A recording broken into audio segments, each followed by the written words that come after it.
किसान भाइयों, एक सबसे महत्वपूर्ण जो पहलू है वो कल्चर का, जैसा कि आपने देखा होगा जैविक कल्चर बाज़ार में बहुत सारे जैविक कल्चर बाज़ार में हैं।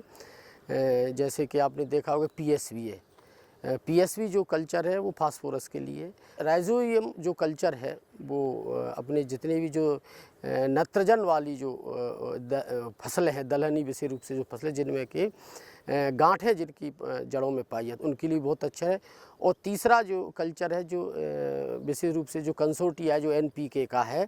और इसके अलावा एक सबसे इम्पोर्टेंट अभी बाज़ार में लॉन्च हुआ है, उसके बारे में ज़्यादा तो नहीं है, लेकिन जिंक का भी माइक्रो न्यूट्रिएंट्स के रूप में भी कुछ कल्चर आ गए बाज़ार में। तो मेरा किसान भाइयों से ये अनुरोध है कि आपको थोड़ा सा इस पर विशेष रूप से गौर करना है, क्योंकि ये लो कॉस्ट टेक्नोलॉजी पर आधारित खेती यदि आप करना चाहते हैं, ऐसी खेती करना चाहते हैं जिसमें कि किसानों का बहुत कम लागत लगे, उनमें सबसे पहले मैं आप बता दें राइजोबियम कल्चर है।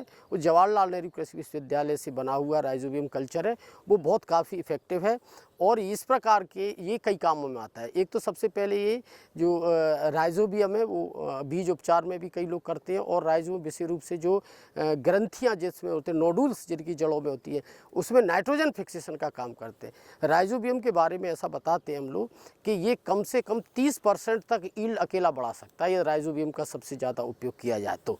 दूसरी बात क्या है कि राइजोबियम जो कल्चर है वो नाइट्रोजन फिक्सेशन का काम करता है, और बहुत सारे जो बैक्टीरिया हैं, जो ज़मीन में पड़े हुए जो बैक्टीरिया हैं, कई बैक्टीरिया ऐसे होते हैं जो सुषुप्तावस्था में पड़े हुए हैं, जो अपना काम ही नहीं कर रहे हैं लेकिन वो ज़मीन में उपस्थित हैं, क्योंकि उनके पास भोजन नहीं है, एनर्जी नहीं है। यदि आप राइजोबियम कल्चर का प्रयोग यदि ज़्यादा से ज़्यादा आप खेत में करते हैं तो आप उसको राइजोबियम कल्चर का बीज उपचार में कैसे प्रयोग कर सकते हैं, मैं आपको बता सकता हूँ। सबसे पहले जो बीज है उस बीज को FIR पद्धति से, जिसमें कि फफूंदनाशी, कीटनाशी और लास्ट में कल्चर से आपको प्रयोग करना चाहिए। कोई भी रासायनिक यदि आपको फफूंदनाशी मिल जाता है, आप उस फफूंदनाशी से उसका प्रयोग कर लें। कोई कीटनाशी मिल जाता है उससे प्रयोग कर लें।